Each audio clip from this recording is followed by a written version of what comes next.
오산교회 성도님들 안녕하세요.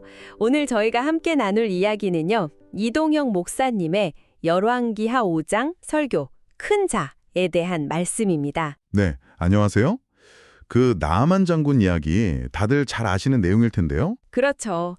익숙한 이야기인데 이동영 목사님 설교를 통해서 보니까 이게 또 새롭게 다가오더라고요. 맞습니다. 특히 설교 시작할 때 나아만 소개 방식부터가 좀 특별했죠? 네, 맞아요. 그 부분을 좀 더 설명해 주시면 좋을 것 같아요.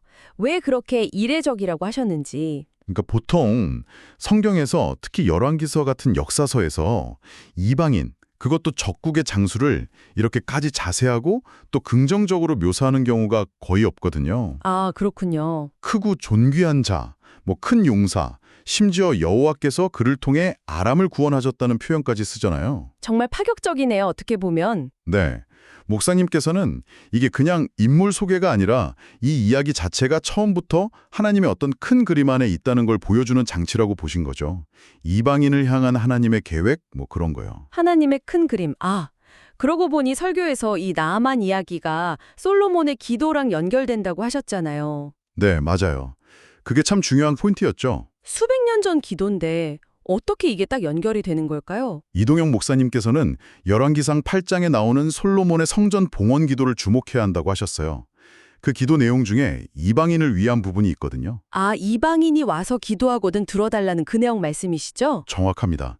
먼 지방에서 온 이방인이라도 주의 이름을 듣고 와서 이 성전을 향하여 기도하거든 주는 하늘에서 들으시고 이방인이 주께 부르짖는 대로 이루사. 네네. 나중에 나아만이 병고침 받고 나서 이스라엘 외에는 온 천하에 신이 없는 줄 아나이다. 이렇게 고백하잖아요. 네, 그 유명한 고백이 있죠. 이게 바로 솔로몬 기도의 성취라는 거예요. 그러니까 단순히 한 사람 병 고친 기적 이야기가 아니라 이스라엘의 적이었던 아람의 고위층까지 구원하시는 하나님의 그 보편적인 구원 계획, 이걸 보여주는 사건으로 봐야 한다. 이렇게 강조하셨죠. 와, 솔로몬의 기도가 나아만을 통해서 응답받았다는 해석, 정말 놀라운데요. 그렇죠.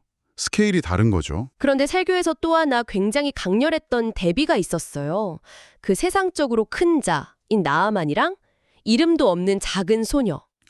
네. 그 어린 이스라엘 소녀 이야기 정말 중요하죠. 이 두 사람을 대비시키면서 목사님께서 전하려 하셨던 메시지는 뭐였을까요? 세상 기준으로는 나아만이 큰 자죠. 권력, 명예 다 가졌으니까요. 근데 속은 고마가는 나병 환자였잖아요. 그렇죠. 반면에 그 소녀는 이름도 없어요. 전쟁 포로로 끌려와서 노예로 살아가는데 그런 절망적인 상황에서도 하나님 믿음을 잃지 않았다는 거예요. 네. 오히려 자기 주인한테 사마리아에 계신 선지자께 가보시면 좋겠다. 그분이 고쳐주실 거다. 이렇게 담대하게 복음을 전하잖아요. 정말 대단한 믿음이에요. 그래서 목사님께서는 물으시는 거죠. 진짜 큰 자는 누구냐? 세상에서는 작고 보잘것없어 보여도 하나님을 굳게 믿고 생명을 살리는 말을 하는 사람. 그 사람이 천국에서는 진짜 큰 자다. 이런 메시지였어요. 세상의 크기와 하나님의 크기가 다르다는 말씀이군요. 깊이 생각해 볼 지점인 것 같습니다. 네. 고통 속에서도 원망 대신 믿음을 선택한 그 소녀의 모습이 참, 그쵸? 그리고 나아만이 가져간 그 어마어마한 예물 이야기도 하셨잖아요. 은은 340kg에 금이 68kg. 상상이 안 가는데요? 네, 정말 엄청난 양이죠. 이동영 목사님께서는 그 예물을 통해 또 두 가지를 짚어주셨어요. 어떤 건가요? 첫째는 아무리 큰 권력, 아람왕의 편지죠. 그리고 아무리 많은 재물, 그 금은보화로도 인간의 근본적인 문제, 여기서는 나병인데 이걸 해결할 수 없다는 한계. 이스라엘 왕도 그래서 옷을 찢고 절망했죠. 내가 하나님이냐고. 맞아요. 그게 딱 보여주는 거죠. 그리고 둘째는 어쩌면 나아만이 그 재물로 치유를 살 수 있다고 생각했을지도 모른다는 거예요. 이게 인간의 본성이라는 거죠. 돈으로 하나님의 은혜나 구원을 사려는 그런 어리석음. 그럴 수 있겠네요. 하지만 목사님께서는 강조하셨죠. 하나님의 은혜는 선물이다. 값없이 주어지는 거지 돈으로 살 수 있는 게 절대 아니라는 거예요. 에베소서 말씀처럼요. 네. 나중에 게하시 이야기랑도 딱 연결되는 부분이네요. 그렇죠. 게하시의 탐욕이 그걸 또 보여주죠. 자, 오늘 이동용 목사님의 설교를 통해 나아만 이야기를 다시 보니까 정말 여러 가지 생각할 거리를 던져주는 것 같습니다. 오산교회 성도님들께서도 오늘 나눔을 통해 몇 가지 핵심 메시지를 다시 한번 새기시면 좋겠는데요. 네, 정리해보자면 첫째는 하나님의 구원 계획이라는 게 우리 생각보다 훨씬 크고 넓어서 이방인에게까지 열려 있다는 점. 그렇죠. 둘째는 세상이 말하는 큰 자와 하나님이 보시는 큰 자의 기준이 다를 수 있다는 것. 바로 믿음이 기준이라는 거고요. 그리고 셋째는 구원은 결국 우리의 어떤 노력이나 대가, 재물이 아니라 오직 값없이 주시는 하나님의 은혜라는 사실입니다. 네, 정말 중요한 핵심들입니다. 그래서 이 설교는 오산교회 성도님들 한 분 한 분에게 이렇게 묻는 것 같아요. 나는 지금 어디에 서 있나? 세상의 기준으로 더 커지려고 애쓰고 있나? 아니면 혹시 이름 없이 작은 자처럼 보여도 하나님 믿음 안에서 생명을 살리는 그 길을 걷고 있나?